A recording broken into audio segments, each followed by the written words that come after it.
Um, Good afternoon and welcome. Uh, now, this is a meeting of the Council's Cabinet, so anybody who's here and isn't on the Cabinet or involved in the Cabinet, you may leave or you may stay and observe. But it seems that the gang's all here. Before we start the proceedings, can I bring to your attention some housekeeping matters? There's no expected fire alarm testing today. So if it does ring, please follow the fire and emergency procedures and leave by the nearest fire exit. And can I ask, please, when you use your microphone to address the meeting, can you switch it off when you finish speaking, please? And I'm speaking to myself on that one. And by the way, on mobile phones, we'd like you to put those on silent if that's okay. Thank you very much. Before I start, could I welcome to this, their first meeting of the Plymouth City Council Cabinet, Councillor Tess Blight and Councillor Maria Lawson and Councillor Matt Smith. It's fantastic to see you all here, and we look forward to many years of brilliant policy making around this table, but you're all here on merit, and we're very lucky to have you, so thanks very much for agreeing to join the party. The other thing is, we've already advertised some changes of emphasis around the cabinet table. For instance, Councillor Kate Taylor will now be Magic in the Money Up. Councillor Lowry, in his new role of making sure that the organisation is efficient, and various other tweaks and turns that we've done. So good luck to you all in your new roles. Now, I must start with apologies. Councillor Jemima Lang, the Deputy Leader of the Council, is not with us today because she's in London. She's actually in 10 Downing Street looking at some pictures. So the box have lent number 10 Downing Street some of our interesting collections. And so Jemima will be making a speech there at number 10 today, along with box representatives as well. It's a great honour for the city, I'm sure you'll agree. And I'm sure we'll hear all about it from Jemima. She very rarely mentions the box on social media, so we look forward to that. Now, declarations of interest. Do members have any declarations of interest that they on any of the items? No, we're all okay. Lovely. Now, item 3 on the agenda is the minutes of the previous 2 meetings. That's the 9th of March and the 23rd of March. Now, can I sign them as a true and accurate record? Is that okay? Thank you. It'll take me about an hour to do because there's so many of them. But we did pack a lot into those last 2 meetings, did we not? Thank you very much indeed for agreeing on that. Now, item number 4 on the agenda is questions from the public. Do we have any questions from the public, Jamie? Thank you, Leader. We've had no questions from the public today. Thank you very much indeed. And item number 5, Chair's urgent business. I don't know if it's urgent, but I'm going to take a punt anyway. Obviously, the birthday honours list was published in the last few days, and there was a lot of activity from people around these parts. But in particular, I want to send congratulations on her MBE to Emma Hewitt. Emma basically has been running the Building Plymouth project for a considerable period of time. We started this project 11 years ago now, and started with a small number, modest number of local firms involved in we looked at it at that time, and there was a huge demand for building workers in Plymouth. And so we created Building Plymouth as a response to that and encouraging more people into the building industry. So, something that we need to do to this very day, in fact.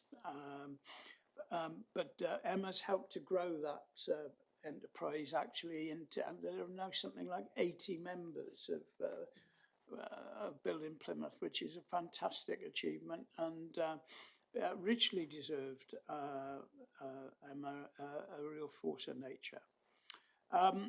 Now, although not a member of this authority, a former member of this parish was Hannah Sloggett, who was, people may remember, was a planning officer in this council before deciding to seek patches new, and she's been rewarded with a BEM for her efforts. We'll be familiar, of course, with Nudge Builders and all the work that they're doing in reviving Union Street, and all the work that she's doing in encouraging a diverse range of small businesses in the Stonehouse area. So congratulations to Hannah as well. And finally, Rob Herring, who has become an OBE. Rob, obviously more recently involved in West Country Schools Trust, but also, of course, a former head of Ivory Ridge Community College.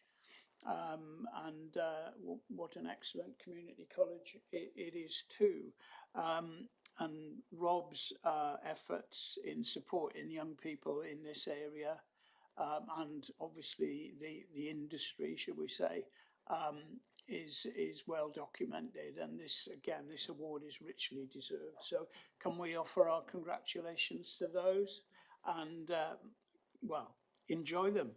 That is all I can say. It's a great thing to be recognised for your achievements.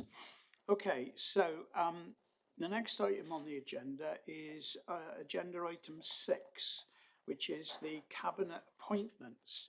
Now, we made a load of appointments at the council meeting, but there are certain appointments that are reserved for the council's cabinet to do, and that's what we're doing today. Now, the paperwork is on page 5, Appendix A, and it lists them all there. So I have no intention at all of running through all of those, because you've got them in front of you and people online can view them as well. But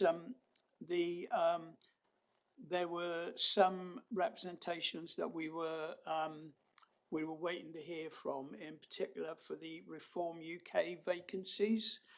You'll notice in your papers there were several there. And so I'm just going to run through those so you can add them.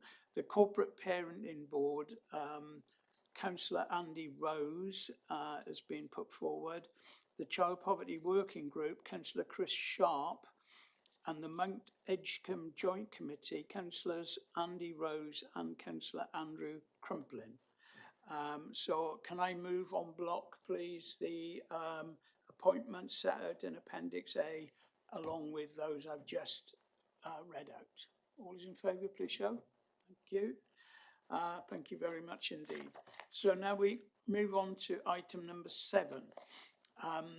This is on pages 55 to 88 of your agenda papers. It's the provisional revenue and capital outturn for 25-26. Provisional being the operative word, and we're joined by John, and this, first starring role in this environment, Kate Taylor. We'll introduce the item, and then John, I presume you're happy to take any impertinent questions that we have on the contents of the report. Oh, yes, sorry, apologies. And this is John's first cabinet meeting. So thanks, and by the way, welcome back. It's really good to see you. And yeah, so good luck to both of you then. Thank you, Leader. This report sets out the budget outturn position for 25-26, but before we turn to the figures themselves, I think we should place on record our thanks to Councillor Lowry for his leadership in the finance portfolio over many years, many years, but also to the many officers across the council who have worked incredibly hard throughout the year to manage our finances in what continues to be a very challenging environment.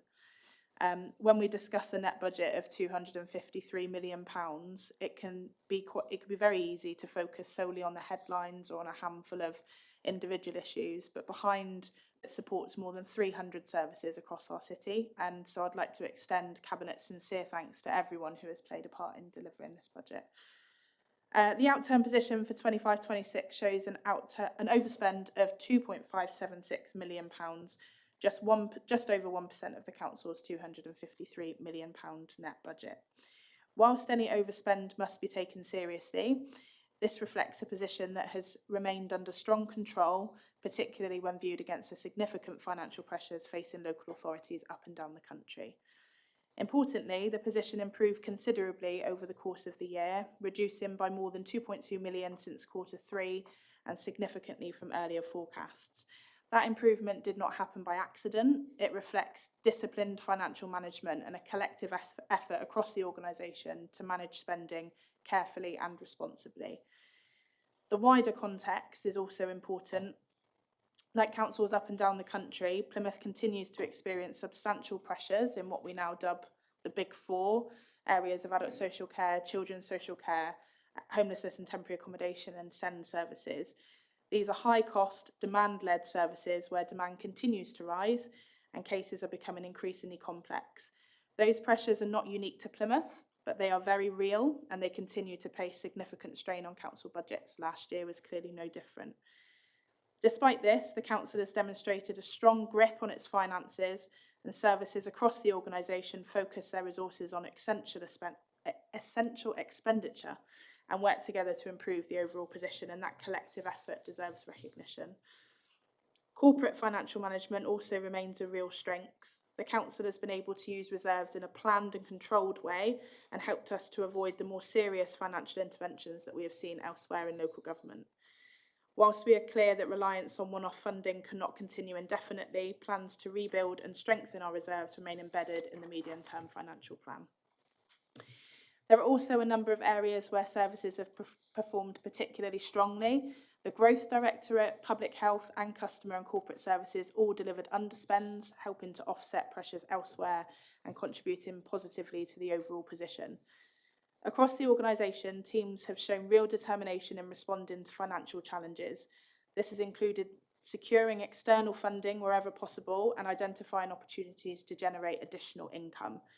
As a result, services have been able to manage significant pressures locally, including fully offsetting temporary accommodation costs and mitigating substantial income losses within the Growth Directorate associated with the energy from waste profit share as a result of their summer shutdown last year.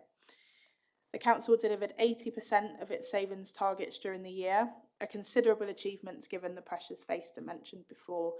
More of this work is now focused on prevention and transformation rather than simply managing costs year by year. That means us supporting people earlier, reducing demand for high-cost interventions and redesigning services around achieving better outcomes for residents, and more of that to come from Councillor Lowry later in the year. Alongside managing the revenue position, the council also delivered an in-year capital programme of £126 million, supporting investment in housing, infrastructure, regeneration projects and essential public services. Around 60% of that programme was funded externally, helping us to continue to invest in Plymouth whilst reducing the burden on local council taxpayers. I'll leave my Cabinet colleagues to discuss any individual bits and pieces that they would like to mention, but overall, this report reflects an organisation that has continued to face significant challenges, but has responded with resilience, discipline and determination. Whilst there is still much work ahead, particularly in addressing the long-term pressures facing local government finances, this outturn demonstrates that Plymouth City Council continues to manage its finances responsibly whilst investing in the services and opportunities that matter most to the people that we represent. Thank you. That's lovely. John, I'm going to give you first dibs if there's anything left to say after that marvellous introduction from Kate there. Thank you, Leader.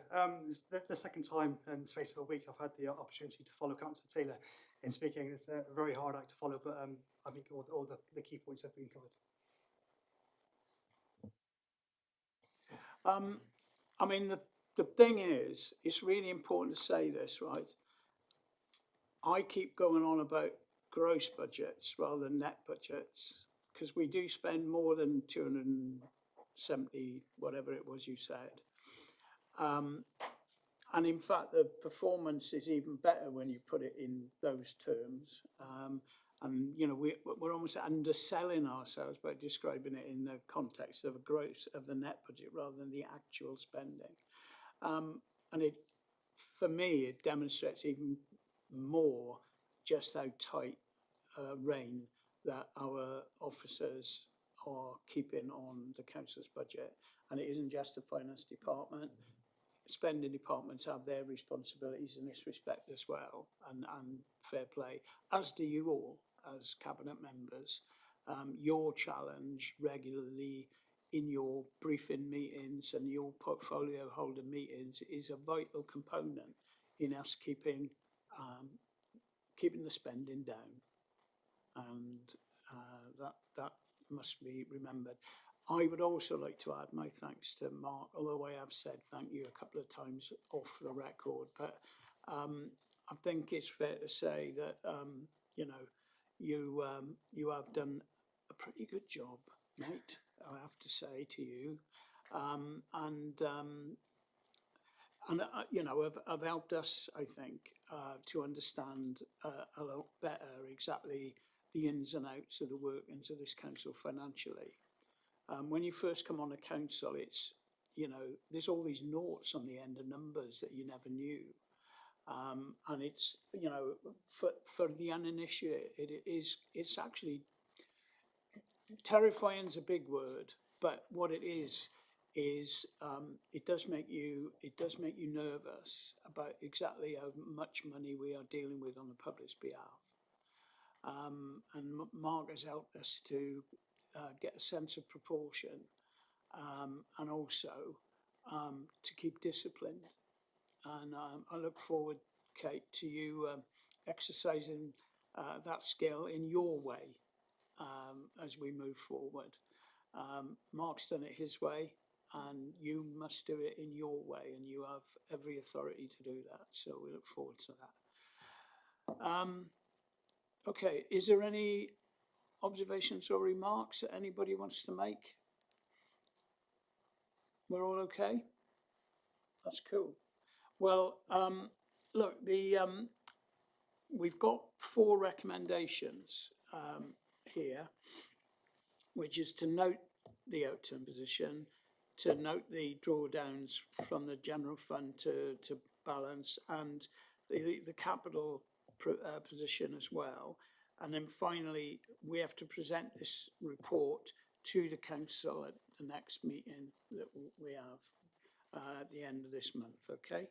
So can I ask for everybody? Oh, sorry, one more recommendation which should be in here, to echo your thanks to all the staff for helping us to get to this position at the end of a challenging year. I think we should add that as a new recommendation 5, okay? Thank you very much. All those in favour, please show. Excellent. Thank you very much. Right, if I may now move on to item 8, which is a little recitation entitled Community Infrastructure Levy Governance Review.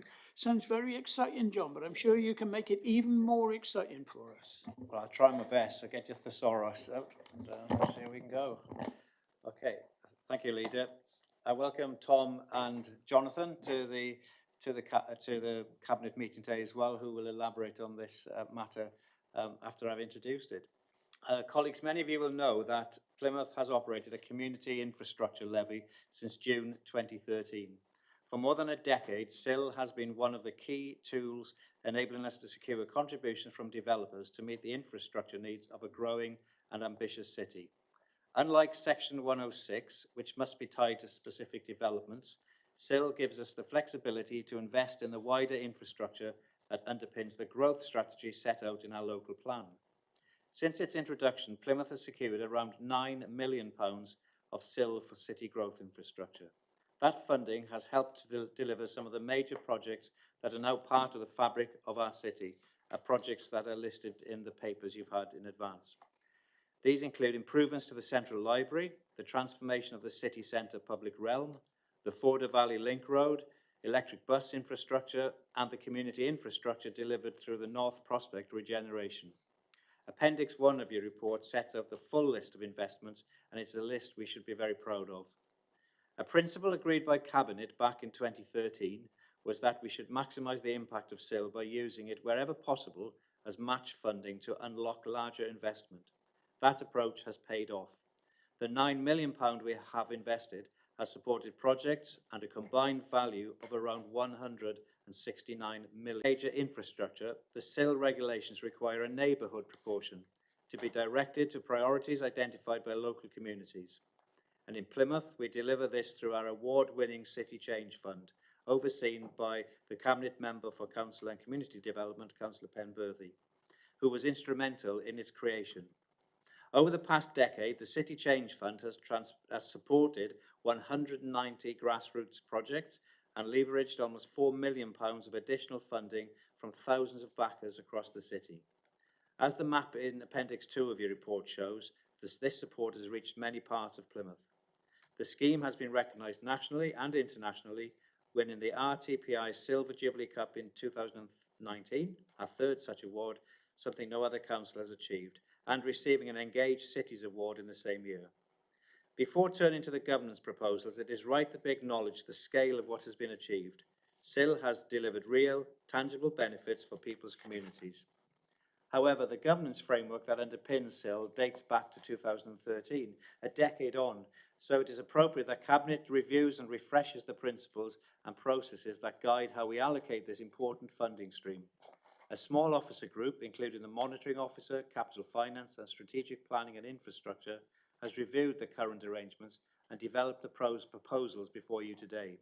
These cover three areas: the principles that guide SIL allocations, the decision-making process for the main infrastructure fund, and the process for delivering the neighbourhood proportion.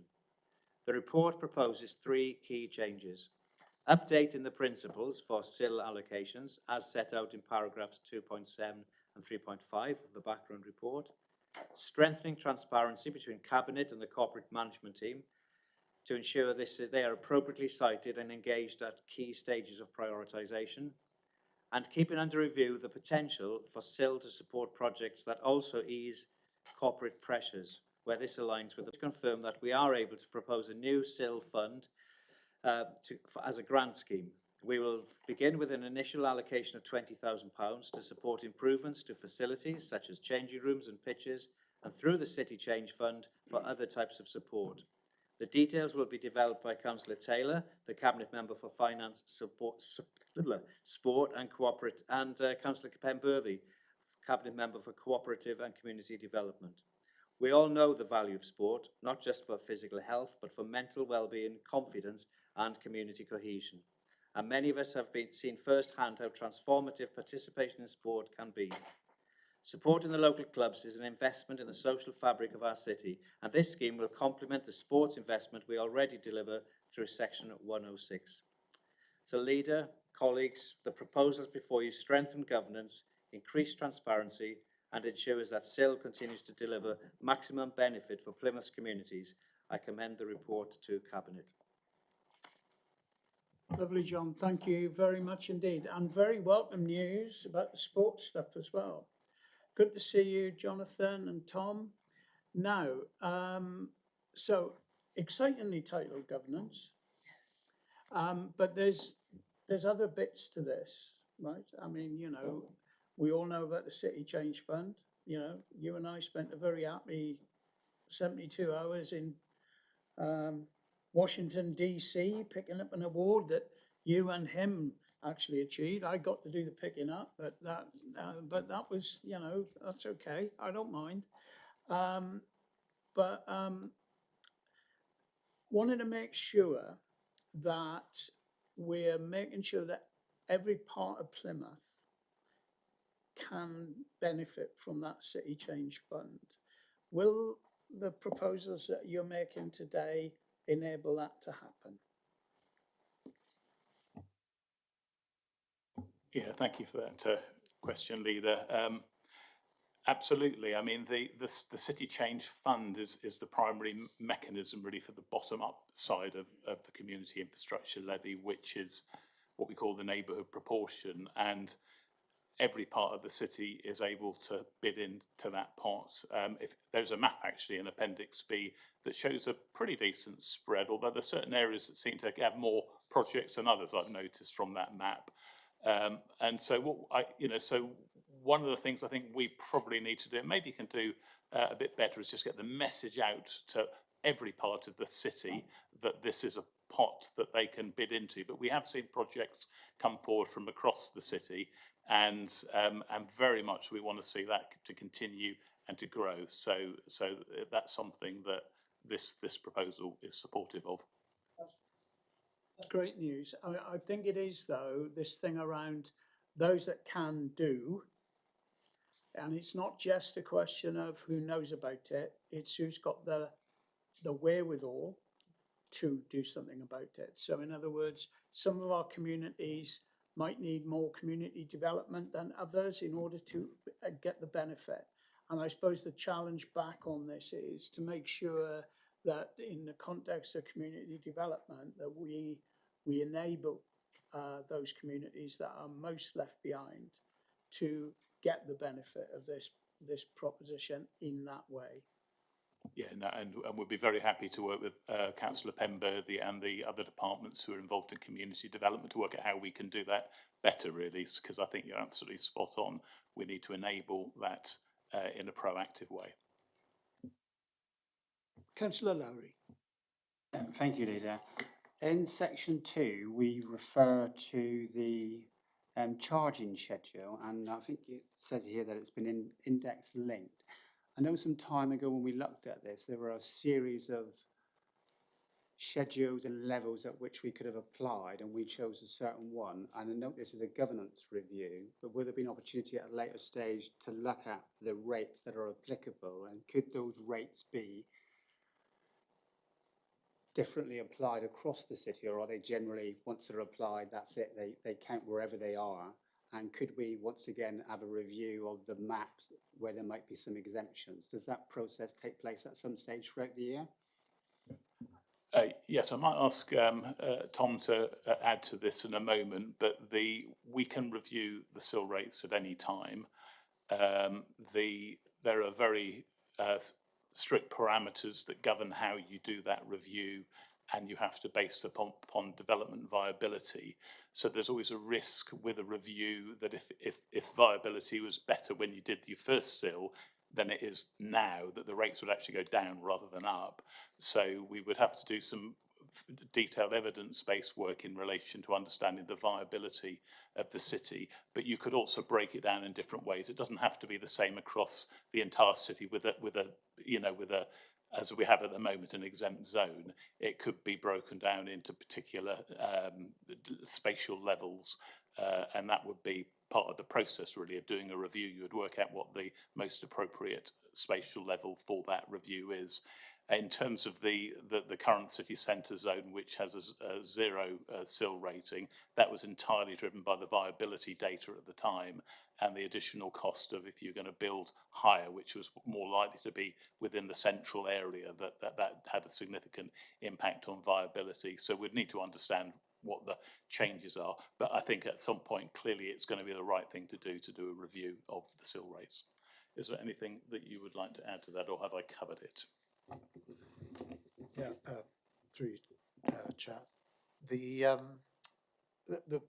That you can review at any time, but sometimes alongside your local plan is a good opportunity to look at a SIL review at the same time. So that's something we can look at whether that's appropriate. In terms of differential rates in areas, it all comes down to what the viability evidence is, and that is the basis upon which you would be able to make a differentiation on different areas. Thank you, Tom.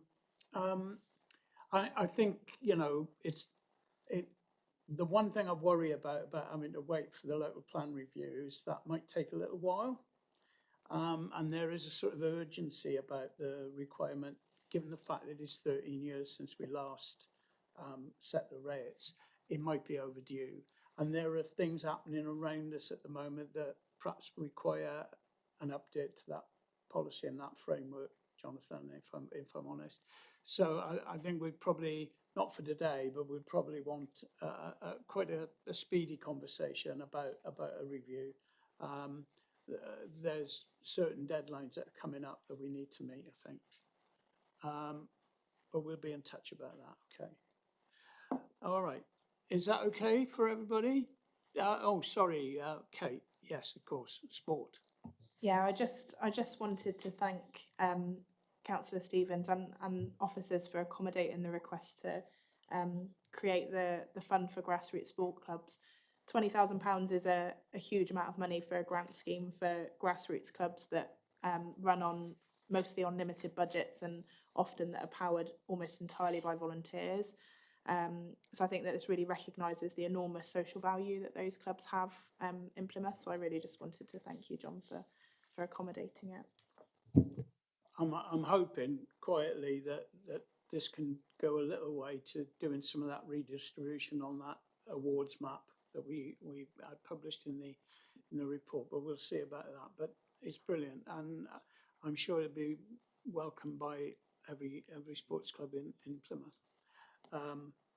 Okay, so we've been asked to approve this.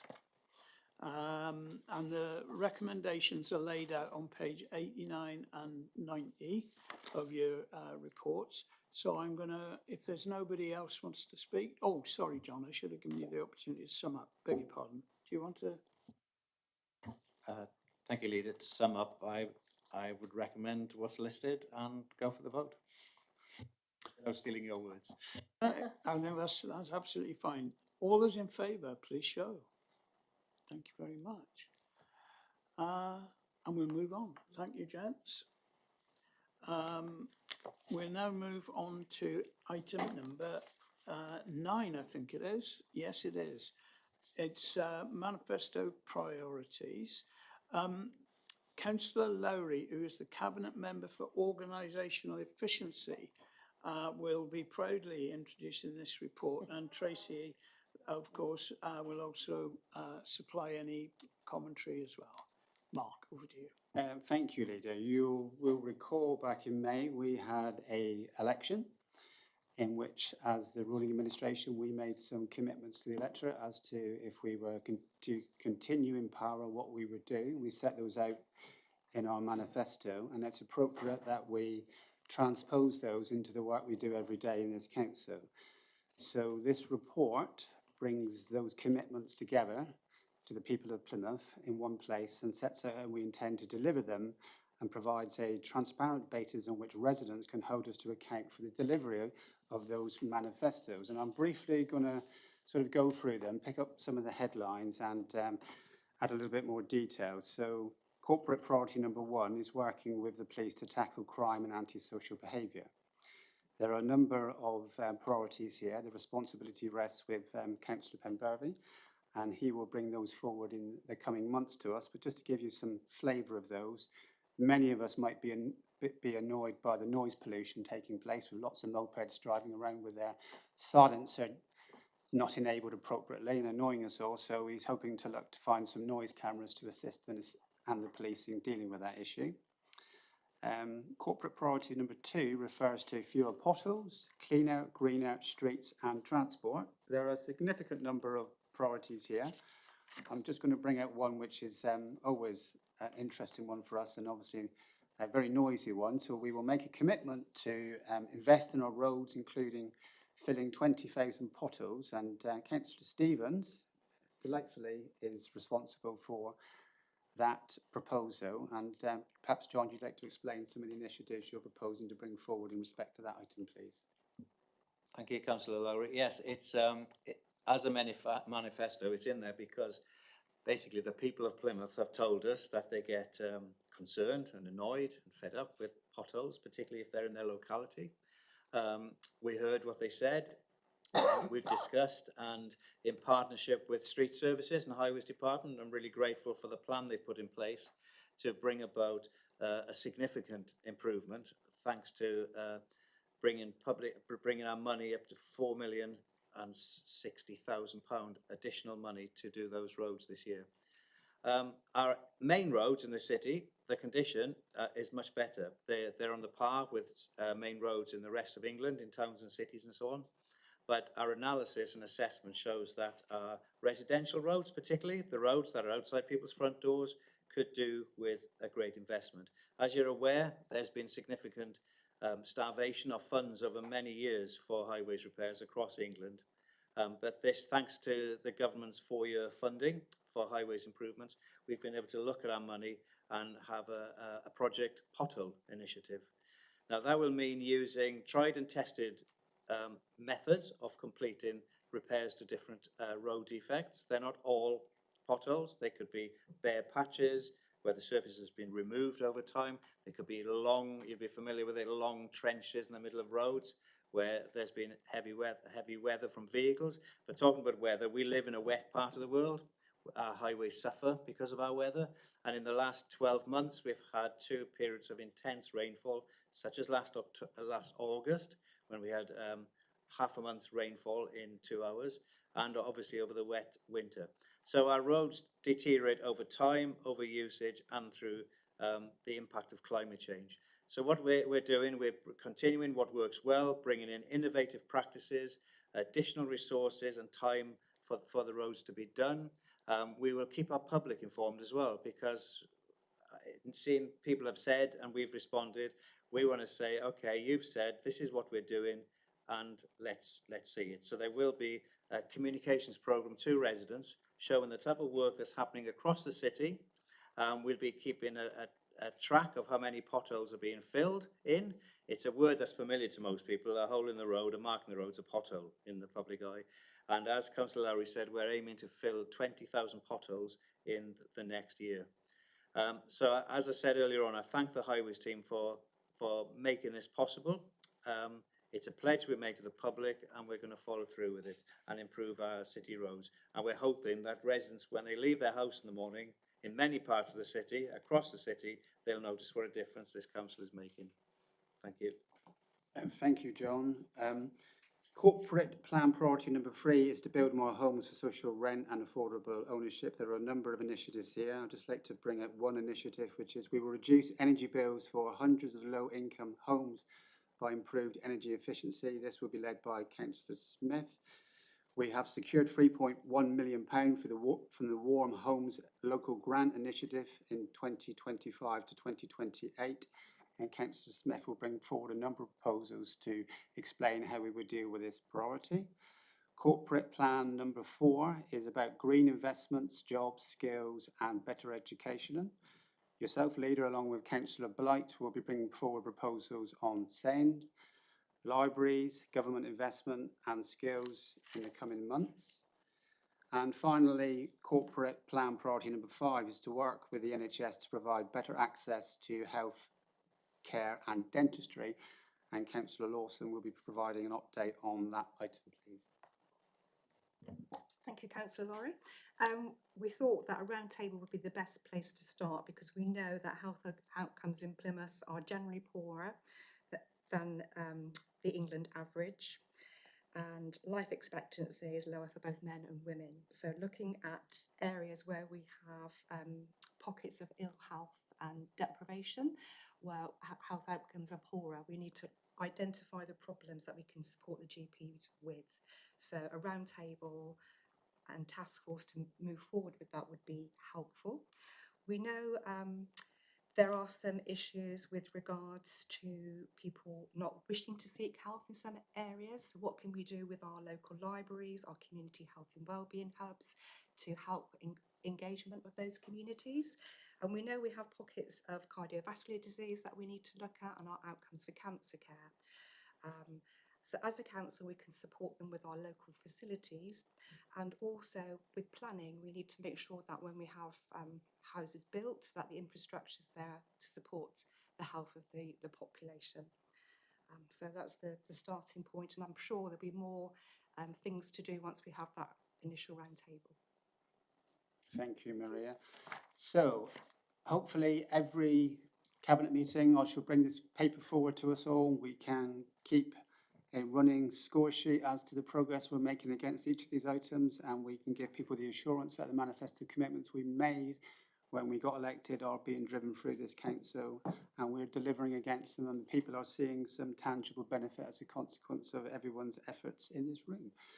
So I ask the Cabinet to agree the proposals set out in the report, please. Thank you very much. No going back now. We did stand on this platform, right? So, you know, but already I think, you know, that's in those couple of updates there, we're sending a signal that we're moving quickly to put those in place. Any observations, Chief? Just to say, this is a really important report for the officers of the council, because these are bringing into the council your manifesto commitments and making them council policy, so that we are able to get on and get these delivered. And they are delivered as part of the corporate plan, so everybody knows the part they play in delivering. And I think Councillor Lowry's words there, which is about tangible difference, they have been developed with you. You've led that process so that we make sure that we can demonstrate that tangible difference. So they will come back, as Councillor Lowry says, to Cabinet. They will sit with the longer term priorities. Councils are always working on long term things, as well as things that make a tangible difference this month, next month, and the month after. So it's important that we do that work. You've got a report on the agenda today on the corporate plan performance month fourth quarter of the year, which really rounds that off. So I think it's just helpful to make sure that we're seeing this, but this in the context. But these are absolutely as part of the organisational commitments to delivering the corporate plan, and absolute clarity that these are the political priorities.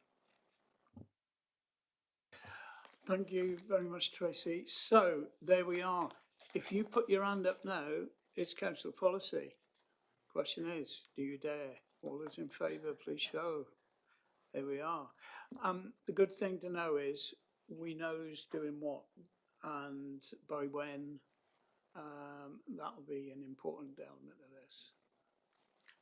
Mark? In response to that item, it sets out the lead member from a cabinet perspective, but the full detailed report also explains which officer is responsible for assisting in the delivery of those. And in addition to that, there is a number of milestones that set out when each and every item will be delivered. So it literally is no hide in place, and that's how we like it. So I'm going to move on now, thank you, to item 10. Now, there are three little words that strike fear into the heart of local government officers. They are local government reorganisation. But today we are joined by three more little words called structural changes order. Boy, we are thrilled, aren't we, to have this with us today. We've been joined by Ross Jago, who has been doing number crunching, word crunching, rival authority crunching. I mean, there's been a lot of crunching going on, it's fair to say. I'm just going to introduce this report, and then due to my failure to explain it, Ross will then come up and sweep up behind, okay? So where we are is, this report basically asks us to agree our response to the government's questions on the structural change order. Let's be clear what this is and what it isn't. What it isn't is a revision to our proposals that we voted on in the council back in 2025. 2025. So, you know, then we endorsed a 4 unitary proposal for Devon, and nothing changes there. So what this is about today is enacting that decision, or continuing to enact that decision. And because the decision on how many unitaries there are for Devon and how big they are doesn't lie with us or our neighbouring councils, it lies with the Secretary of State. And the Secretary of State had promised to do this before the House rises for the summer recess. So we're hoping that that will still be the case, because timetabling is very tight. But because it's complicated, setting up new authorities and amending existing ones, we have to let the government know what gives after, if we get those changes through. So the structural change order sort of answers a few important questions.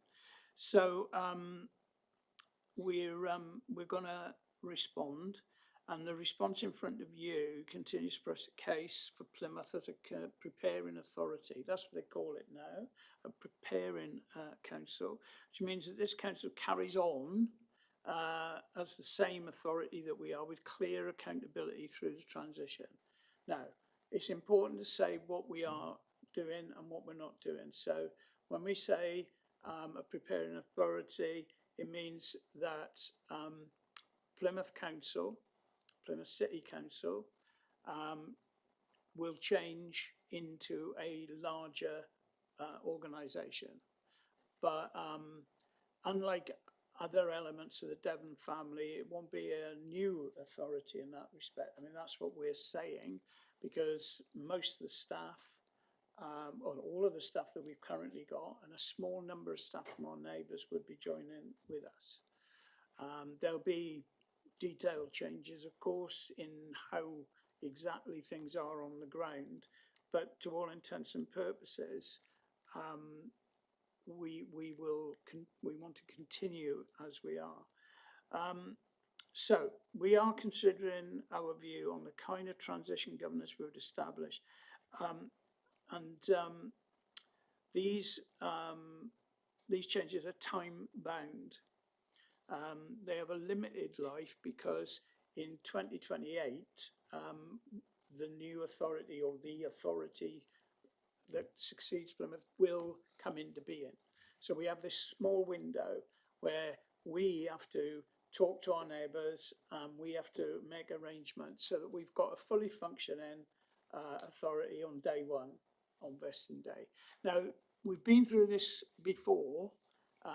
Don't forget when Plymouth became a unitary authority 25 years ago, or however long it was. Might be longer than that now.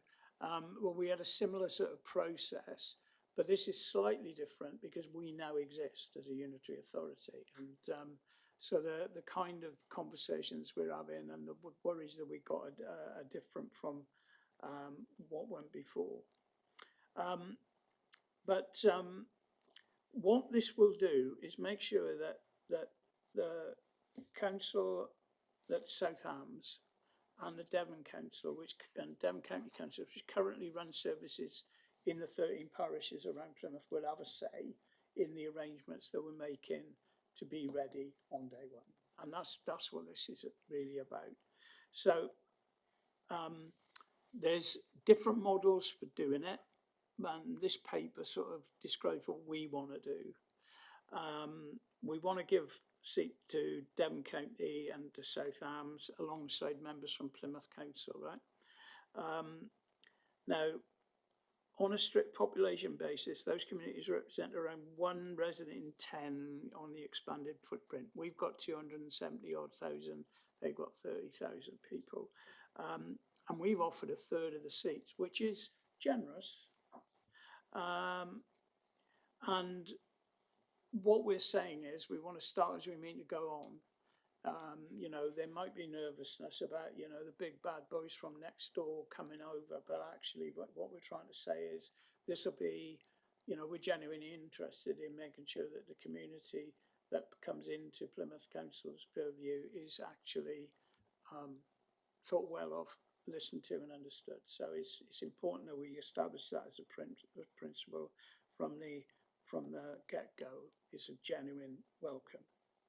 Now, the other exciting bit of news, and I think the principal news, I mean, for people like me who don't do detail as well as we should, what are we calling ourselves? Now,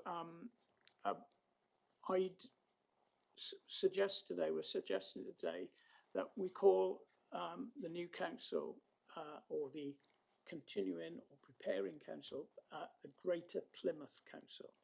Not Plymouth City Council, because it won't just be covering Plymouth City.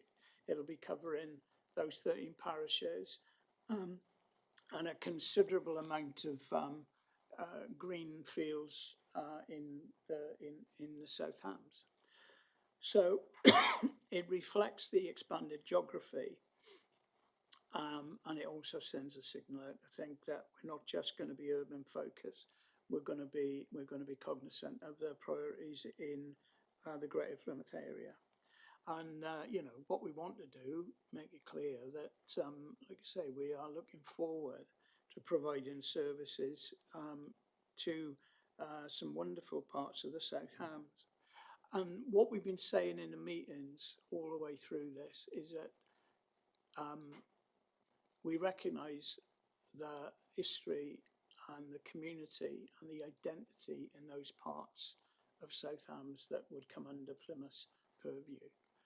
That's very, very, very important that we do that right from the get-go. And we've made that clear in our meetings with parishes, and we've made that clear in our meetings with county and South Hams district colleagues as well. So that's the proposal that I'm making. And perhaps now if I could ask Tracy to say a few words, and then if the pair of us have left anything to say, then Ross might want to say a few words. Ross is like the sweeper of the football team, coming in behind us. So thank you, Leader. This is an important report because it does mark the next stage, really, of the process. What government is trying to do here is just get a little bit ahead of the curve, knowing that timescales for the process of local government reorganisation are quite tight. And so what they're asking for is comments, and it is our comments back to government on what's called the structural changes order. Structural changes order is something that has to be agreed by Parliament, and it is the order that enables the changes to be implemented. So either for us to be a continuing authority with the necessary governance arrangements, or for those authorities that will be brand new, it enables them to be established. So a really important piece of work. All councils in Devon are being asked to respond to this with the 6 questions. We've been working across Devon to get areas of unity around the 6 questions, and there are many areas where we absolutely agree there is the right way forward. So one of the areas we agree on is that the Chief Executive for Devon County Council should be the senior responsible owner for the programme, and that's because either the aggregation or disaggregation of county council functions is the county council is going to be at the centre of either of those. So it's absolutely right for her to undertake that role.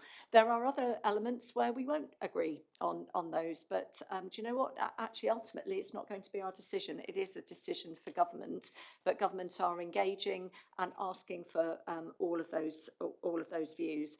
As the leader says, some elements of this are technical, and some areas of it are quite emotive in terms of the naming of a council, and there will be lots of different views. But as I say, and lots of views may be submitted, but the government will make that decision at the end of the day.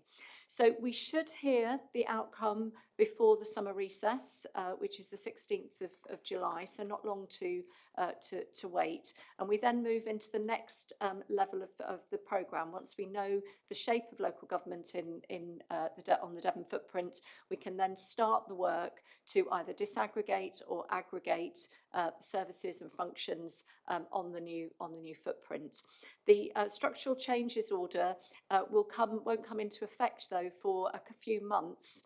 So that ability for us all to work collectively across the Devon system is really, really important, and we are working hard. Ross is lots of conversations around that, as am I, as you are leader, because actually our engagement is really important in the as we move forward, and making sure that they are the right arrangements for the future.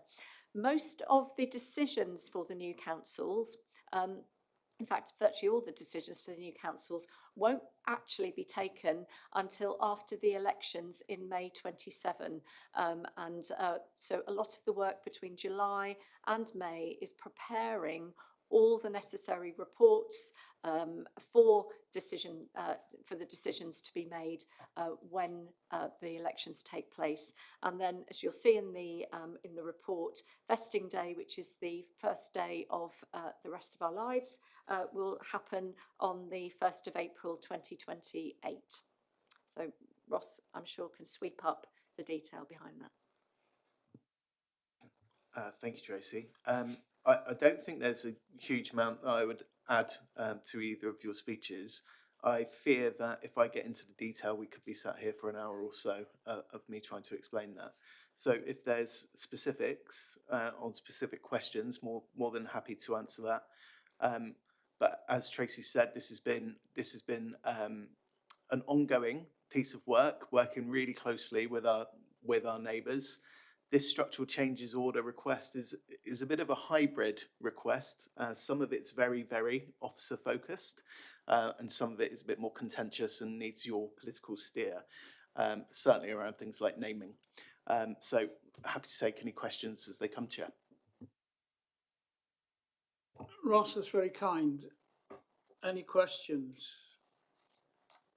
Mark? Just for our own collective knowledge base, when it refers to a shadow authority, could you explain exactly what that means, please? Because it might confuse a few of us. Thank you. So we're seeing this process in operation now in Surrey. So essentially what a shadow authority is, well, we're going to go through 2 stages of implementation, essentially. So post the decision, which we'll expect in July, will be in the first phase of implementation, which will either be the joint committee or implementation executive, which is a small committee which will be charged with developing a constitution, a code of conduct, and making sure that we have an implementation plan. That will work between probably just after July and into May. In May, we will have elections for a shadow authority. That shadow authority will run alongside the predecessor council, and their job is to make the preparations for that 1st of April vesting day in 2028. So again, it's fairly limited in its function. We'll have to have something called a Section 24 agreement, which is the rules around what councils are able to spend and what they're not during that period. Once that shadow year is finished, the structural change order will come into effect on the 1st of April, and then it will essentially be the new council. So the shadow council lasts about 12 months, probably a little bit less, in order to set up for vesting day and the new council. So it's a short period of parallel running. And when you say parallel running, I mean the shadow authority itself, can it decide things, or does it have to recommend to the old authorities? So it can decide things for its first year. So staffing, for example, statutory officers, that sort of thing. First year budget, it will be thinking about that. So yeah, it'll absolutely be looking forward.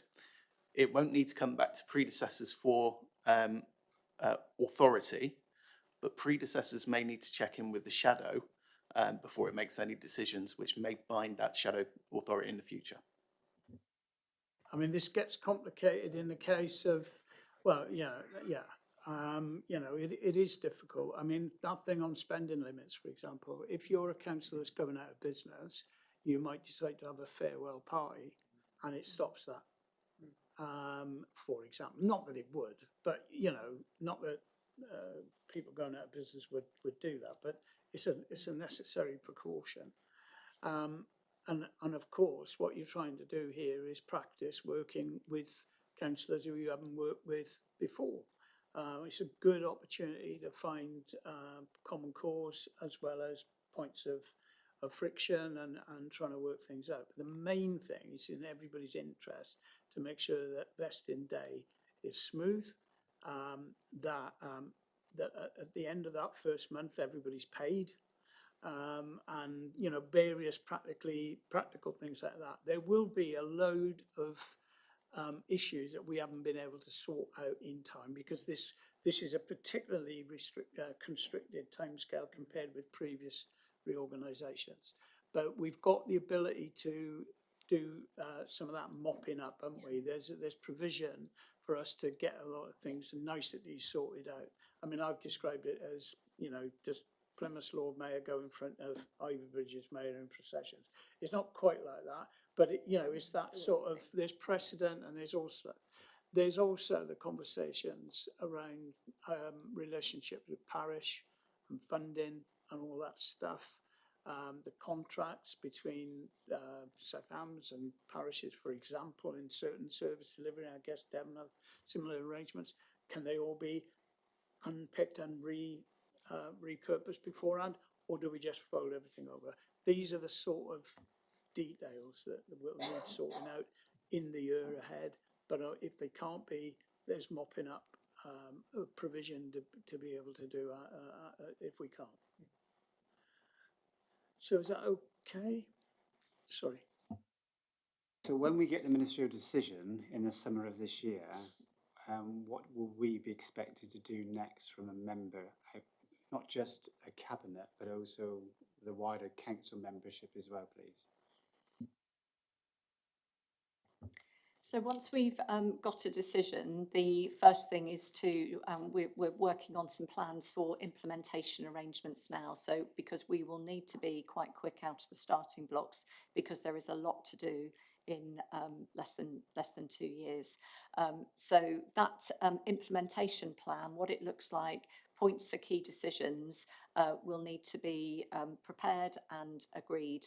Part of this process is setting up an implementation executive that will have representation from Plymouth City Council, representation from Devon County Council and South Hams Council, and they come together to agree that. But clearly, bearing in mind that long term, this is about the governance of the council, it's really important that through scrutiny and through all council, all member briefings, that we are keeping everybody up to date on what's happening as we move forward.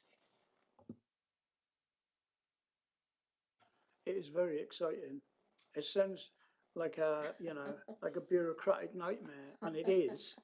But thankfully, we've got officers who understand the process and are really engaged in the process as well. So I'm confident that we're gonna go into this as well prepared as we could be, actually, and much better prepared than we were the last time we had to do LGR. Let me tell you that.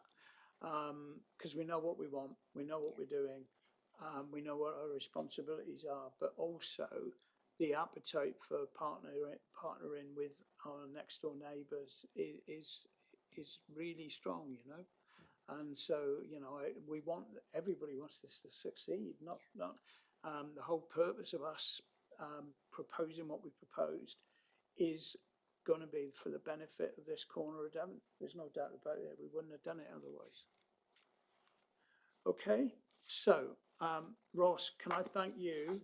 I don't know how you've got us to this point, but I thank you for it.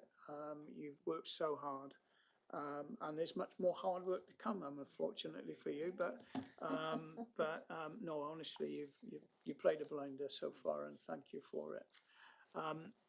So I guess all that remains is go to the recommendations, which are on page 9 and 10 of the report. You're happy? Greater Plymouth Council, right? And it's just to remember this: we're not expanding the city; we're expanding the size of the council, and it will be the council providing services to this corner of Devon, and that's why we've gone for the name. Okay. All those in favour, please show. Thank you very much. Thank you, Ross. I think we'll move on now, if that's all right. Item 11. Corporate plan performance report. Now, this was in your supplement pack, the first one, pages 9 to 40. So I'm going to invite Cabinet Member for Organisational Efficiency, Councillor Lowry, to take us through it. And we've been joined by Paul. Hello. Wouldn't it? Yes. Thank you, Leader. I mean, this report's already been mentioned on a number of occasions today. It just clearly shows the significance of it. And it is one of the most important reports that we have as a council, which sets out what's really important to us as a council and what we intend to deliver throughout the year. But this report is a review of the last quarter of the last municipal year. So we're looking at the last sort of 3 months of the year. So what that means we'd be looking at April, March and February. So the last 3 months of the year, yeah. So work backwards there. And as a reminder, it tracks progress against our corporate plan. And to give you some examples, it's got things in there like working with the police to tackle crime and antisocial behaviour, keeping children and adults and our communities safe. There's much to welcome this quarter. The reports on antisocial behaviour have fallen to the lowest level this year, which is fantastic news. John has also mentioned about highways in the past, and as he said, we've had a very wet winter and there were some 1,689 highway defects reported compared to 660 in the same period of the last financial year. And 92% of them were completed on time. The number of children on child protection plans has reduced significantly from 348 in October to 274 in March of this year. And we also go on to explain that nearly every planning application that's been submitted to the local council has been reviewed and approved on time, which is a clear commitment to developers and investors that we welcome their proposals to help us shape our city going forward. We've also successfully launched the first phase of our new food waste collection service, now reaching 20,000 properties, and collected 280 tonnes in the first quarter. In housing, we've exceeded our targets for bringing long-term empty homes back into use. We've achieved 60 as against a target of some 40. The report also sets out some clear challenges. So affordable housing completions remain flat. We're not seeing an increase there. Secondary school absences remain too high, and the access to NHS dentistry continues to be an issue for many people in our city. So got the report looking back for the last 3 months, as it were. It's before you, and I ask Cabinet to approve the report, please. Thank you. Thank you very much indeed. Si is here and Paul is here. Anything from you two to add to Councillor Lowry's? Nothing further from me, but happy to take any questions. No, thank you. Thanks, Paul. Any questions? I mean, this is a very easy to understand report, I think it's fair to say. Even I could understand it, which is is a good sign, I think. Anything? Just to say, Leader, that on this occasion we put a lot of effort in with officers and members to ensure the report reflects our collective need to monitor our performance across the council. There's an awful lot of information contained in here. This will go now to our scrutiny management team for them to take a much more detailed look into what we are doing. Us as Cabinet members will have to explain the actions we're taking and explain our performance. So it's got a long way to go, but it's an incredibly important part of being transparent and open as to our performance going forward. It's very straightforward to connect the performance of services to corporate plan priorities through this method. Okay, are we all content with the report and with the progress? In which case, I'm going to ask for your permission. I think we've just got to note this, really, haven't we? I think that's the most important thing. Is that agreed? Yeah, I was very loud. I can only, I'm assuming you're already hankering for the next one by that display of enthusiasm. But what I would say is, it's really important this, that I've got to say this again, right? You have regular meetings with your lead officers, right? With the lead officers in your particular directorships and service directors. It's really important. In the same way as we ask you to keep on the money, you also need to keep on the performance. And these are the figures that managers, senior managers and leaders in this council will be using as well. So it's not, you're not talking about apples and pears, you're talking about apples and apples here, which, you know, should make the lines of accountability clearer rather than blurred. All right? So next time around, just to say, we might be asking you questions. Yeah. Okay, thank you very much. Paul, thank you, Si. And we'll move on to the next item, if that's all right, which is item 12. This is in the supplement pack, pages 41 to 58, and it's called Quarterly Risk Monitoring. And it's back to Kate Taylor. Thank you, Leader. This is the first risk report that I've brought to Cabinet. So I just wanted to start by saying a little something about risk, because I think the word risk can send people into a bit of a flurry. Clearly, the council has ambitious plans. That means that we can't avoid risk entirely. We can understand it, we can own it, and we can use it to deliver better outcomes for our residents. But the approach has to be one of risk-aware decision-making rather than risk avoidance in its entirety. We simply can't eliminate risk. So the report in front of you reflects the position as of the 1st of June. There are 14 strategic risks at CMT level and 58 operational risks across the directorates. There were no risks added or removed since the last quarter, and actually one risk which related to nurturing key relations has decreased from 8 to 4 and is now rated as low. The risk register demonstrates plenty of things which can happen, events or conditions that could occur, and what mitigation is likely to reduce its impact. Collectively, the register is a balanced and professional judgment about the future, and they're informed judgments rather than measurements. They are uncertain by their nature, and the mitigations that are contained in the report are robust and ensure that we have clarity regarding the dynamic nature of the world that we live in at the moment and balance that against the ambition of the city. There is some real improvement work behind this report. The Devon Assurance Partnership has worked with our leadership on a shared language for risk, on consistent scoring guidance and a clear review of our risk appetite. The next phase takes them into every directorate with workshops to review the objectives and the risks against them. Every portfolio at this table carries risk, although this report is in my name. Clearly it's a shared endeavour. There are risks in safeguarding and housing and infrastructure and our workforce. So we'll all be working together. And I know Si has got a couple of words to say on the report. Yeah, just additionally to what Councillor Taylor's added, it's just to reinforce the fact the corporate management team's responsibility. We meet quarterly, so in the note it talks about a corporate risk group that actually sits as the CMT every quarter to make sure the strategic risks are updated. Risk is dynamic, and therefore as a CMT we take a collective responsibility every quarter to have that formalised to review those strategic risks.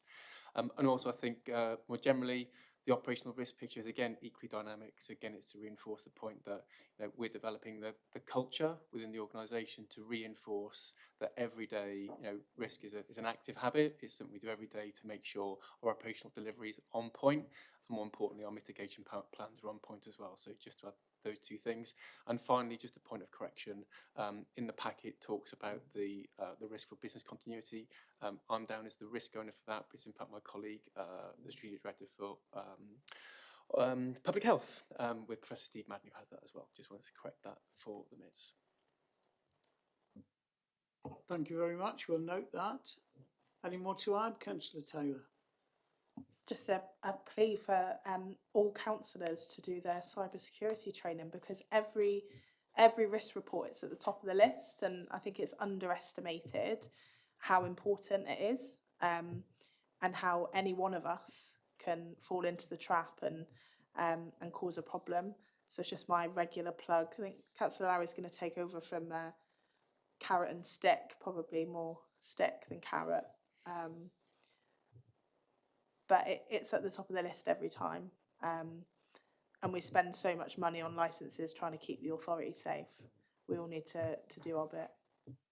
It's a very good message indeed to put out. Okay, good. Now here's one for you, because like I look at these things, I keep thinking, oh, you know, that's a terrible risk there. Why is it so high? It is that thing about, you know, likelihood and all that. But I couldn't help notice on page 55,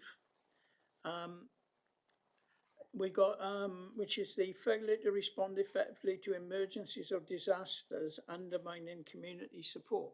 Now, we've got an overall inherent score of 8, a likelihood score of 2. Now, was I asleep? But didn't we have like 2 bombs, or was it 3 bombs in a year or in 18 months? Do you think that the likelihood score is understated, or have you found all the bombs? Well, I cannot promise that, Leader. I think this is the absolute purpose of having a risk report, because actually challenge to say, is that right? Does that look right? Do we need to do more? It's absolutely. Before this year, I would have said that score's right, but I think bearing in mind how many emergencies we've had this year, it probably does need a little bit of looking at. And of course, those emergencies, because we're a growing city and we're uncovering stuff. John. Thank you, Leader. On Appendix 4, the risk register, regarding cyber security and training and so on, it clearly states that staff training and awareness, but it doesn't say anything about members doing that. Can I suggest that that is included in the wording there? That the mitigating control is for members to undertake training? Yeah, absolutely, we can amend that. I mean, it reflects the practice we've got, but we'll amend it for the report for sure. Nicely done. Okay, so with those tweaks, we now invite you once again to note the report, and you'll be coming to us quarterly. So we'll see if there's been any change, and whether we need to mitigate. I mean, I think the other thing I just wanted to say, I know my question is a little bit unfair, but you know, the point about the way we do respond and the way we do the recovery phase after the response is exemplary. And you know, we've had perhaps more practice than most, haven't we, to get it right? But nevertheless, I think, you know, you and the team do a fabulous job in these emergencies, Tracy. So it's very reassuring. Inconvenient for the public, but so far it's not as inconvenient as it might have been. Yeah. Okay, can I agree the noting of the report? Thanks very much. Item 13, leaders' announcements. I've got a few, and this is probably, forgive me if you've heard one or two of these before, and I'm going to steal Jemima's thunder now since she's not here. But you know, the box has finished its annual counting of audience, and it's 355,000 visitors to the box in the last 12 months.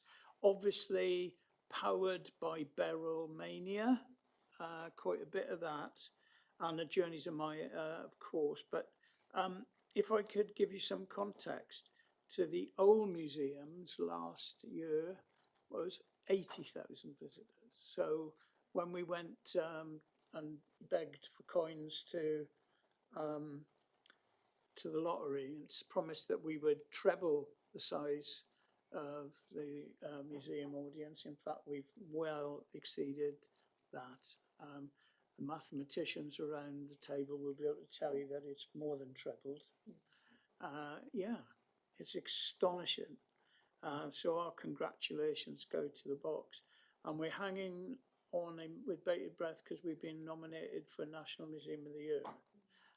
In very august company indeed. Cutty Sark's in there, and the new V&A storehouse in East London with the David Bowie exhibition. Though unlike them, we haven't got a hole in our roof with it letting the rain in, so I don't know whether that makes any difference. But we've had a well, yeah. Anyway, not a Bowie song, sadly. But this is the world's largest museum prize we're in for. I mean, it's incredible, isn't it, to think our little provincial museum. But actually what this means is we're not a provincial museum anymore. We're on the national stage. That's what it means. So be proud of what we've achieved. Be proud. Win, lose or draw at the end of this month. We had an update today to the growth board on the City Living Framework. And this is really important because work is now up and running on this. We appointed WSP and a large multidisciplinary team in autumn. And this is going to inform the local plan. But more than that, it's going to set a 20-year vision for the city centre area. And we don't just mean the area within the triangle, but it's sort of wider than that, of course. It's going to talk about culture, it's going to talk about evening economy, it's going to talk about retail, it's going to talk about tourism, it's going to talk about health, public realm, of course, and yes, housing. So we'll get out of it a framework for the wider city centre area, which will go way out to Royal William Yard, it'll go out to Catdown, and then we'll have a more detailed master plan for the retail core area of the city. I'm really excited by the team we've engaged. I mean, one of them's just done Birmingham City Centre. I mean, we're talking serious people for a serious project here, right? And we've got a top team of architects, urban designers as well. And we've got local input as well. Graham Devine, who we know and has been here before a few times from LHE as well, which is great. We've got the team who did the redesign on Britain's Ocean City, DNCO. They're the world's leading place branding and wayfinding consultancy, and it's really incredibly important that, you know, again, we're going for quality here, and quality, we need it. So as I say, the boundaries, not just the city centre. So they're just kind of getting to the finding stage, the baseline study, then a vision, then the first area plan. We're hoping to get the thing up and running and adopted, the vision anyway, by the early autumn. There'll be formal consultation before Christmas about it, and adoption hopefully in the spring, just in time for the local elections. Oh, what can go wrong? I don't know. But seriously, what we're going to do is we want to hear from everybody. Whether you like it or whether you don't like it, it's going to be really important. And what this is about as well is, I think we said this before, but it's about selling the idea of living in town to people who haven't lived in town for 80 years. You know, we're quite unusual now in the country in having virtually nobody living in town. You know, it's only 8% of the retail footprint is given over to housing in Plymouth. It's an incredibly small number, so there's plenty of opportunity for doing it different. Yeah, so as you know, we've now been offered by the government a bespoke housing deal. What I say, offered the opportunity to talk to them about the bespoke housing deal, the details of which are still being negotiated. But you know, what we're trying to do here is we just need a little bit of starter cash, as we're putting it, really, to get us over the hump, so we can get them the first three regeneration areas in town out of the way and off and running. And once we've done that, we think the market will respond really positively to that and fix our broken housing market. I mean, what this first phase of regeneration is going to deliver is loads of housing over the next 5 years, significant numbers. On the Civic, we have finished phase 0. I didn't know we had a phase 0, but we did. We finished it. Isn't that marvellous? Which is basically getting rid of everything in there that we didn't need, like the asbestos and all that stuff. It's going to be great. We've submitted the planning, of course. Now, in the next few weeks, we'll scaffold the building, bring and start the process of taking concrete cladding panels off, and it'll strip the building back to its frame. Last seen, I think, in about 1959, which was the year I was born, so I can't remember it. But there'll be people who will remember it. But you'll be able to see straight through the building, and it'll be quite spectacular, I think. We've got some concrete repairs to do, of course, and there's some tats that we put up around the building in the 1970s and early 80s. Around the outside, which we're going to take away to strip it back to the original look of the building. Really, we did some pretty low grade and horrible add-ons in the 70s. And then from February to March, February next year to March 28, the main works package will be there, and there's going to be so much noise. It's going to be unreal. I don't think we'll be able to have this meeting while things are going on, not here. So we'll have a look at that. And then we hope by September 2030 to our first occupants in. We'll be handing the building over to the City College and the housing developer by then, so that'd be nice. Yeah, and we have, in fact, formally now announced the housing developer. We did a little ceremony at Reef with Capital and Centric. They're amazing. I mean, this is the furthest south they've done. We've had to help them with that, with maps and all that sort of stuff. But they've done brilliant work up north, absolutely brilliant. Including, they turned a multi-storey car park in Stoke-on-Trent into housing. I mean, it's just fabulous what they do. But what really attracts is this concept of it. They're not just doing housing, they're doing placemaking as well. And community is very important to them as well. So that's brilliant. Just want to remind people, because I think this has happened since we were last met, but Babcock have now bought the House of Fraser building to convert into a new National Capability Centre, which is awesome. That'll be 2,000 people with money in their pockets in the city centre every day. Can you imagine what that's going to do for retail? Can you imagine what that's going to do for getting the housing started? Can you imagine what that's going to do for transforming the prospects when they come in? The Hoff and the Civic together, that's £200 million worth of investment in the city centre, just those two things. It's staggering, really. Speaking of staggering, the Theatre Royal won £8.5 million to upgrade its facilities. It needs some TLC, it's fair to say. So they'll be working with the Arts Council on that. And it's basically future-proofing the Theatre Royal. That's what it's about, to give it another 50 years. That's that. And the Guildhall, of course, we'll be talking about the Guildhall in some detail over the next few months.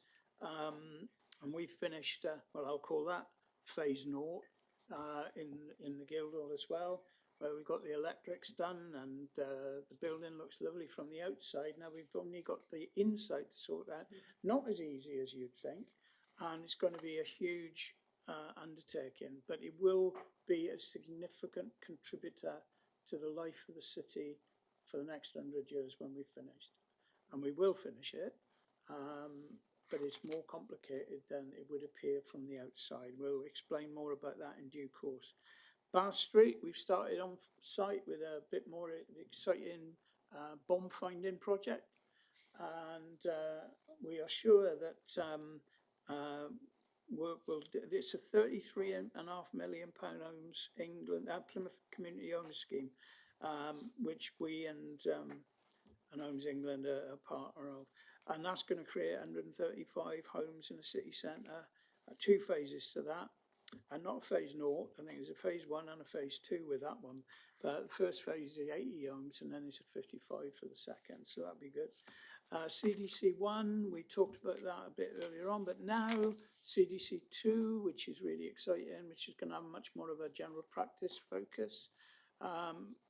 It's going to sit next to CDC 1. It'll almost be like the CDC we thought we were going to get a few years ago, but now we're having it in 2 parts, and that's all right as long as it comes. But the point is, it's going to be sitting in one of the most health-deprived communities in the country, let alone in the city. So it's absolutely right for it to be where it is. But what it will do, of course, along with CDC 1, is drive footfall into that end of town as well, and that'll be really important. And then Armada Way. Something's happening in Armada Way. It's going to be opened in a glittering ceremony on the 4th of July. If you haven't yet had your invitation, don't worry, everyone's welcome. And bring the kids or the grandkids, because there'll be a party going on all day, won't there? It'll be fantastic. And we'll celebrate it properly in due course. I don't know about you, but I'm quite looking forward to not having to report on Armada Way. It will be the end of a 3-year journey, I think, maybe longer. 2.5. Yeah, there we are. It's a long time, but it's going to be worth it. And if you've seen the visuals, the fly through that was up yesterday on social media, it's breathtaking, and it's 0.5 kilometre long. If anybody wonders why it cost a few bob, it's 0.5 kilometre long. And it's the heart of our city and will be the heart of our city, the beating heart of our city for generations to come. So that's why it's important. Right, that's it. There's a lot coming up. I've got a detailed programme of openings and not too many closings, I don't think, coming up over the next few months. But it's going to be really exciting. We have got the best opportunity. I mean, you used this phrase before, Mark, about being at a tipping point. We're talking again at the growth board this morning, just our potential for this place. The excitement on things like National Centre for Marine Autonomy, 900% increase in inquiries about coming to Plymouth in the wake of that designation last year. It is our time, and we just got to hold on to our hearts, hold our nerve, and we'll get there. Thank you very much. I'm going to now move on to Cabinet Member updates. I've got 4 for us today. I'm going to start with Tom. Sure. Thank you, Leader. And actually, this follows on quite neatly from what you were saying. A lot of the projects you were just naming will be very centrally located for the heat network. So Civic Centre, Guildhall, Armada Way, Bath Street. Bath Street's been constructed without any domestic gas boilers because of the anticipation of linking up to the heat network. So I want to start with an update on where we've got with that. So we have just appointed a delivery partner, Vital Energy, who essentially will be tasked with turning our dream of major heat networks into a reality. We are at the forefront of the government's advanced zoning programme, well positioned to be one of the first heat network zones in the country, which is rooted in the 2023 Energy Act. Everyone in this room has already heard me discuss the many benefits. In short, it's an opportunity for us as a city. Heat networks are the single most affordable low-carbon way for Plymouth to heat and also to cool their buildings. And that's from waste heat sources that were previously underutilised. So what does that mean for people here? It will mean hundreds of new green jobs, cleaner air for all of us to breathe, and a once-in-a-generation opportunity for us to make the most of local energy rather than relying on volatile fossil fuel markets from overseas. Bit of a jump, but from buildings to beavers. As you know, Plymouth City Council was the first local authority in the country to reintroduce beavers in an urban environment, and they've made such a huge impact in recent years, transforming the habitat at Pool Farm, but also there was research undertaken by Exeter Uni which showed the impact they've had on meaningfully slowing the flow and reducing flood risk in that valley. But the news I wanted to share today, which you may well have seen on social media in the last few days, is that our pair of adult beavers has recently had another baby, technically called a kit. This means that our beavers are really happy in that environment, they're comfortable with where they're living, and now brings our total number of PCC beavers to 4. If anyone wants to potentially see them as well, the council do really affordable small group tours where people can go and see the habitats that they've created. And actually the first tour after this news broke, they were able to see the kit at a distance. So they were very fortunate to be able to spot them. Thirdly on my list, the Big Green Trail is back. So that is a public event which is coordinated by PCC, but is delivered in partnership with over 30 local organisations. So if you don't have any weekend plans, please join us this Saturday in Central Park for a day packed with free, fun, eco-friendly activities for all ages.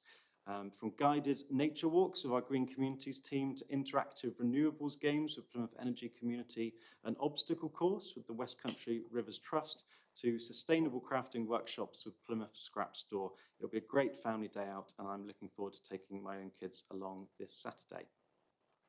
I recently picked up the National Marine Park mantle from you, Leader.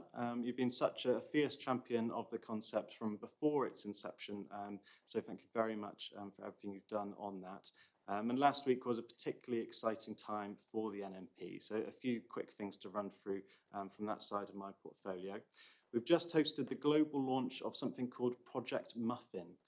It stands for Marine Underwater Fish for Inclusion, and is all about improving accessibility in marine science, particularly with regards to the deaf community.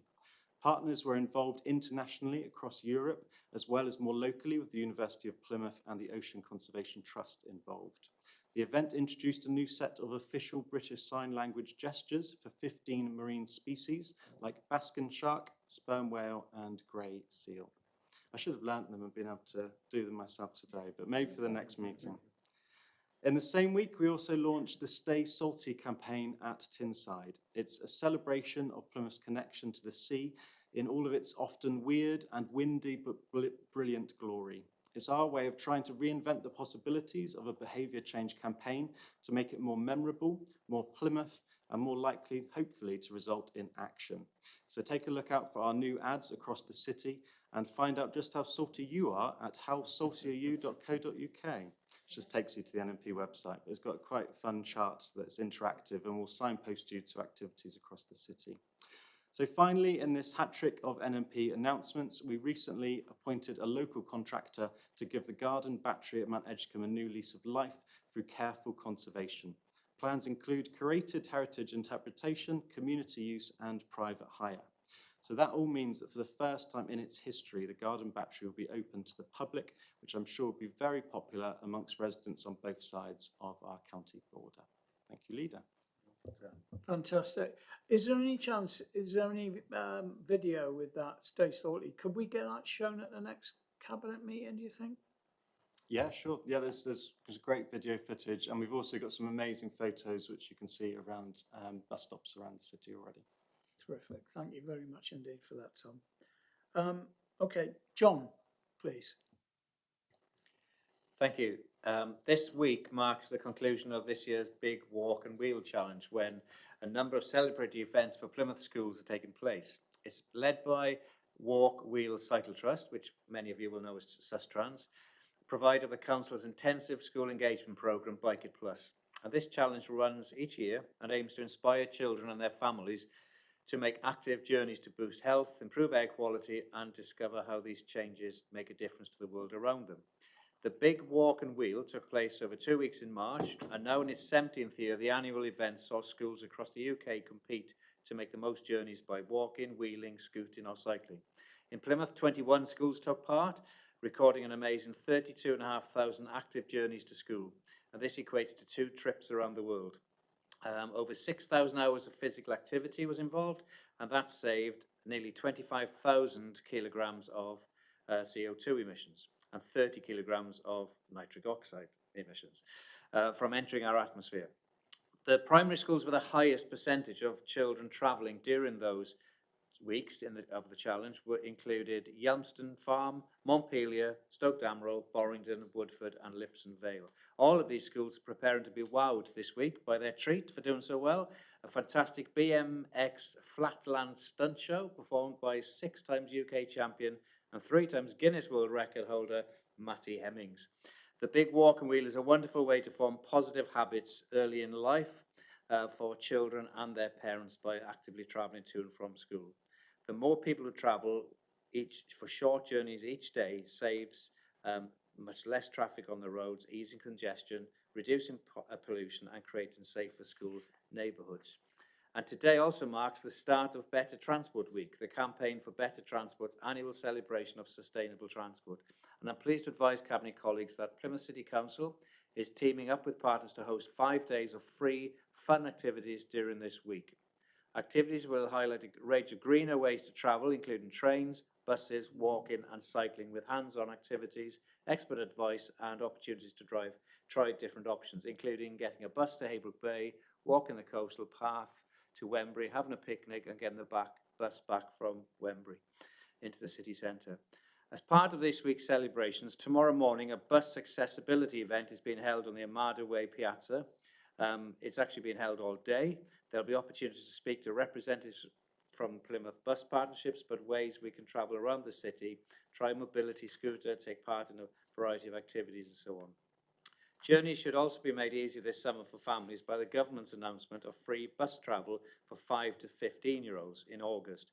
Whilst the details are still to be confirmed, it's good news that help is on its way to reduce travel costs and provide help with the cost of living crisis. And finally, the Plymouth Enhanced Bus Partnership team will have the opportunity to share our work and hear best practice from elsewhere in the UK during a visit from Rebecca Miller, who is the Bus Users UK Director for England, who's visiting on Thursday. And I'm pleased to announce that improvements to the public pathway between Pike Road in Efford and Willow Close in Crabtree near Marsh Mills will get underway on Monday. The improvements include resurfacing, drainage, lighting and signage, which will make it easier and safer for residents to walk, wheel, cycle between the Efford and Marsh Mills area. A consultation is currently underway on naming the path to Brian Vincent Way, after the former councillor for Efford and Lipson, who sadly passed away in 2023. And Councillor Vincent was passionate not only about his ward, but about connecting people to the green spaces around them. And I know he would have been really keen to help more people access this popular link. And finally, Leader, you showed me this book earlier on, which is GWR, soon to be publicly owned GWR's booklet about current, planned and envisaged railway in the southwest. So Plymouth City Council welcomes the support that's coming from our partners for the long-held shared goal to deliver greatly enhanced rail services across the Plymouth travel to work area, featuring city lines in this booklet. And that incorporates South East Cornwall, Tamar Valley and South Devon. Plymouth City Council is working in partnership with regional councils, Peninsula Transport, Network Rail and GWR to promote improved and more resilient local rail services, including the rail station for the Plymouth Metro. This shared aspiration is essential to unlocking the planned growth in the city. At the dockyard, regeneration of the city centre and to the east of Plymouth. Demand for travel needs to be met through an improved multimodal transport network covering the travel to work area, which provides genuine travel choice for residents and workers and visitors, contributing to making Plymouth a great place to live, work, study and do business in or visit. The vision is for frequent cross-city rail services that get passengers to where they need to be via accessible stations with new, comfortable, low-carbon trains with reliable Wi-Fi connectivity, using modern integrated ticketing projects, making rail travel more attractive than the car for many more journeys. Plymouth City Council, with our partners, have funded an economic study which will assess a wide range of rail interventions that will make up the wider Plymouth Metro programme.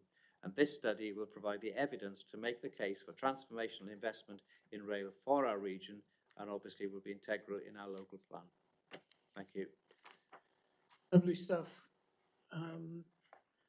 I'll tell you about my trip with GWR staff the other day.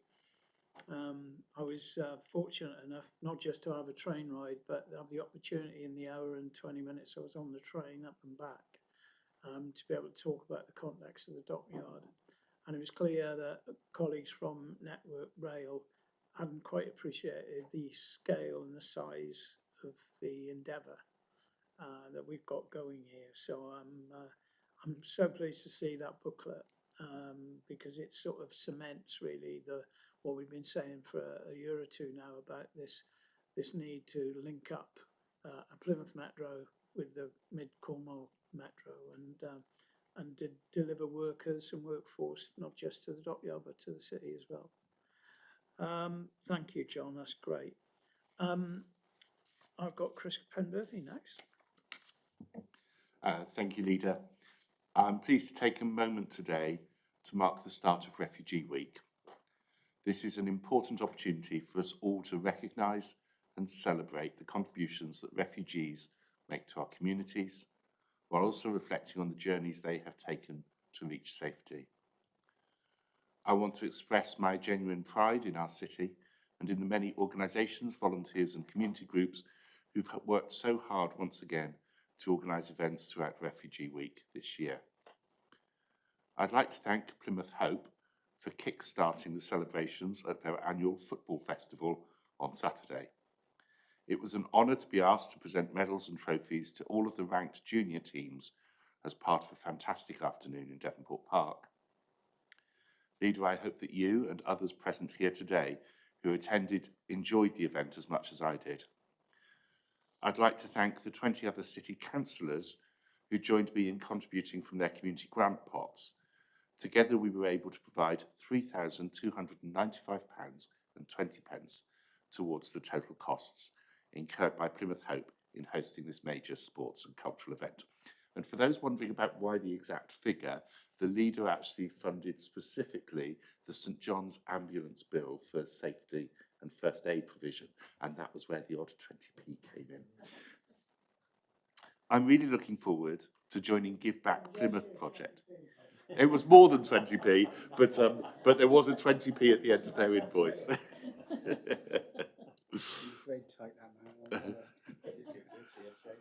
I'm really looking forward to joining Give Back Plymouth project, the British Red Cross, the Community Builders team, START, DCRS, and the Theatre Royal Plymouth at events they are running this week.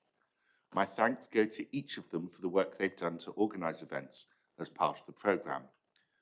I'm also looking forward to attending the Windrush celebrations at the Box on Sunday.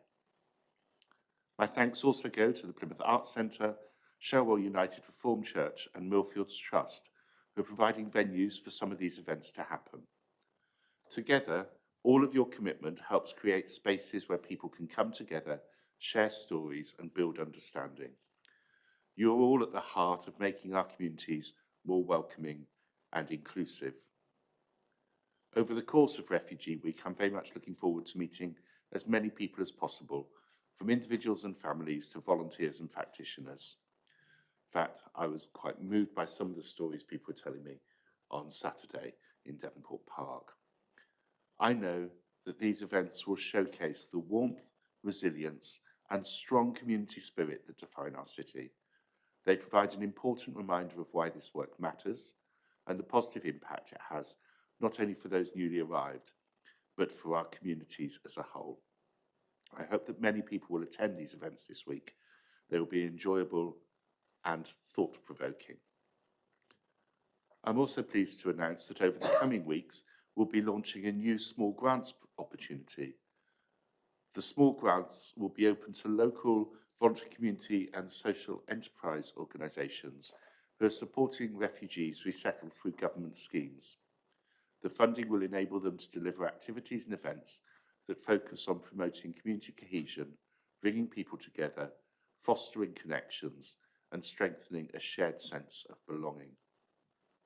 We know that local organisations are best placed to understand the needs of their communities, and we are proud to support their work in creating opportunities for people to connect and thrive. I look forward to seeing the positive impact this funding will have, and I encourage organisations to engage with the scheme once it opens. Leader, I also want to take a moment to recognise Pride Month. I was pleased that I was able to join the LGBTQ+ staff network, along with Glenn, to raise the Rainbow Progress Pride flag outside the Guildhall, and afterwards to meet them for tea and cake and to listen to their experience. This reflects our council's shared commitment to inclusion, visibility and pride across Plymouth. Over the next month, there'll be a number of events across the city, including the Bretonside Pride programme of activities that's running for all of June, the Trans Pride March and subsequent events this coming Saturday. I trust that all of these community organised events will be well supported. And this year, these activities of Pride Month are a good lead up to Plymouth Pride and Plymouth Community Pride, both on the 11th of July, from the city centre to the Hoe to the Barbican Theatre. I hope that this will demonstrate a great show of unity and inclusivity here in Plymouth. I'd like to thank all of the organisations and volunteers who are organising these events for the benefit of Plymouth, and to those who are providing sponsorship and funding. For many in the LGBTQ+ community, visibility can make a real difference, and I welcome these opportunities for this to happen in Plymouth. It's important that we as a council continue to show our supportive and facilitative leadership as a powerful signal that Plymouth is a welcoming city.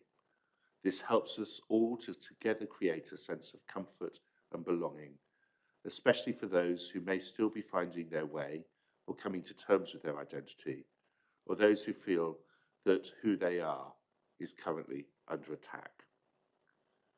Leader, I'm pleased to be able to update you on these different activities happening here in Plymouth that once again show our commitment to equalities, diversity, inclusion and community cohesion as we work together to make Plymouth a welcoming city.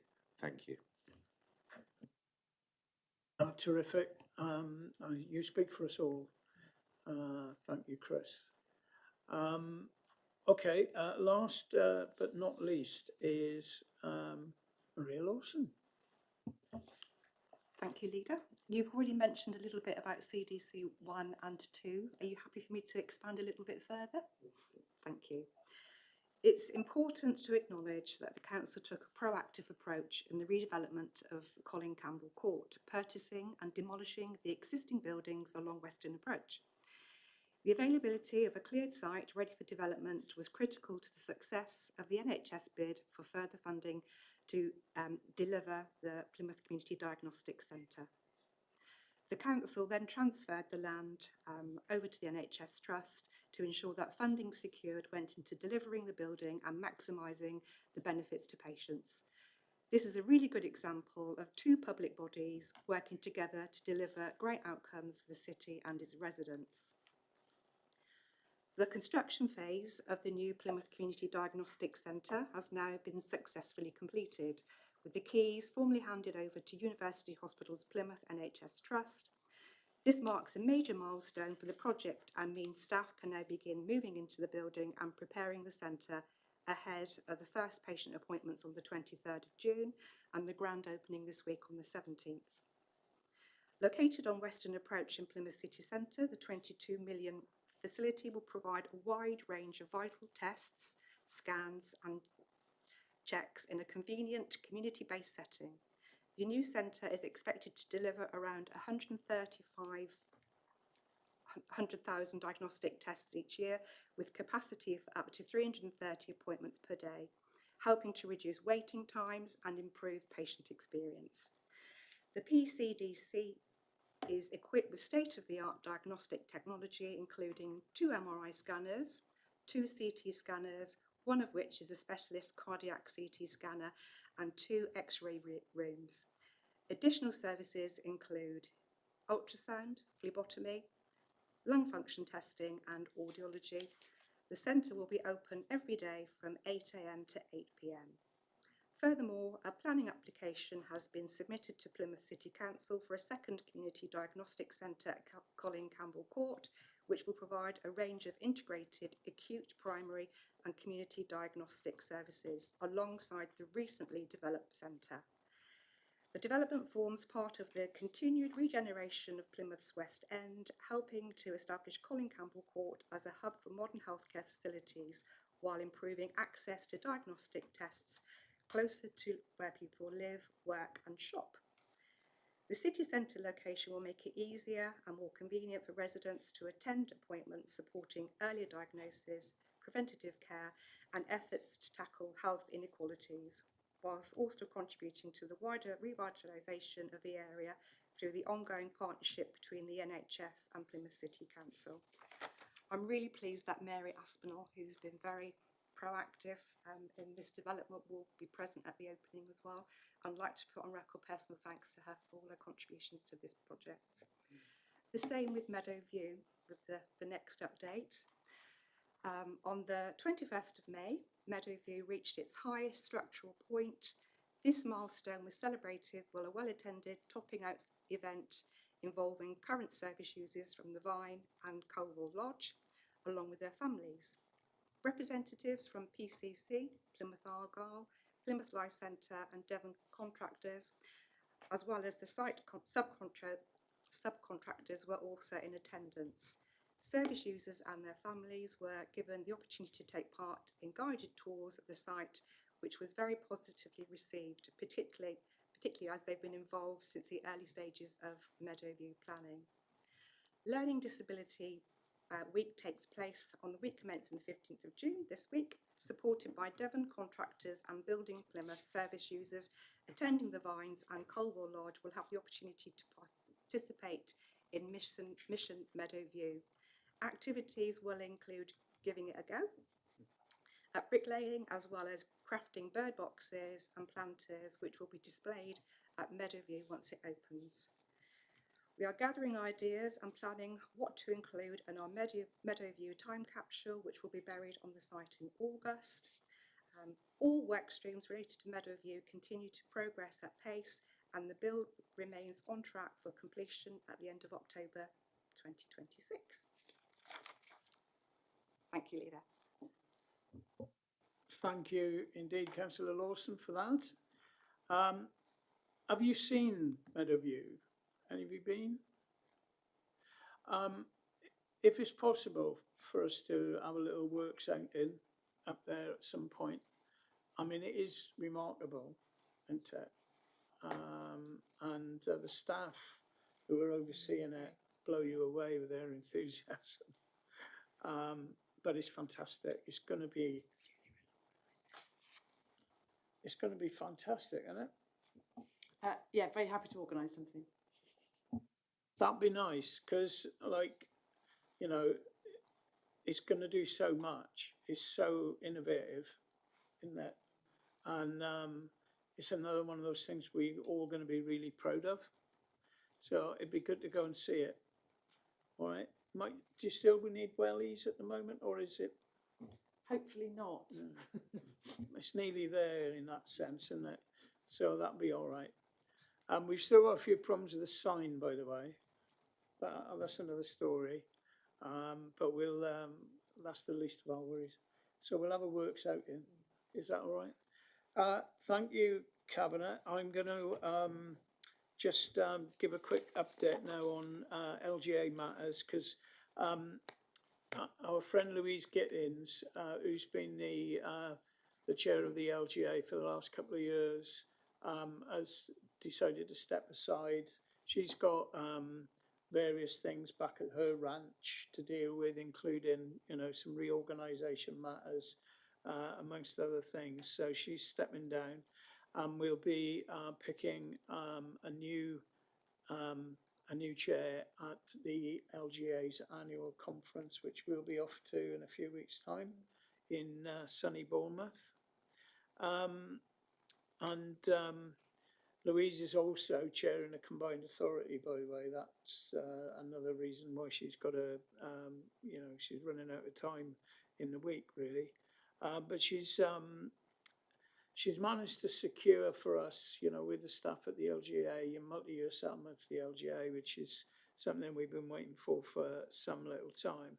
And also her intervention on public health grant funding's been pretty useful. She actually is one of the few LGA chairs that have actually made a trip to Plymouth, which I remarked upon in a meeting the other day as a challenge to the new chair. We'll see what happens. By July we'll have a different. What we do know is it will be a Labour nominee, because with the elections that were held on the 7th of May, there were some changes. So there have been changes to proportionality.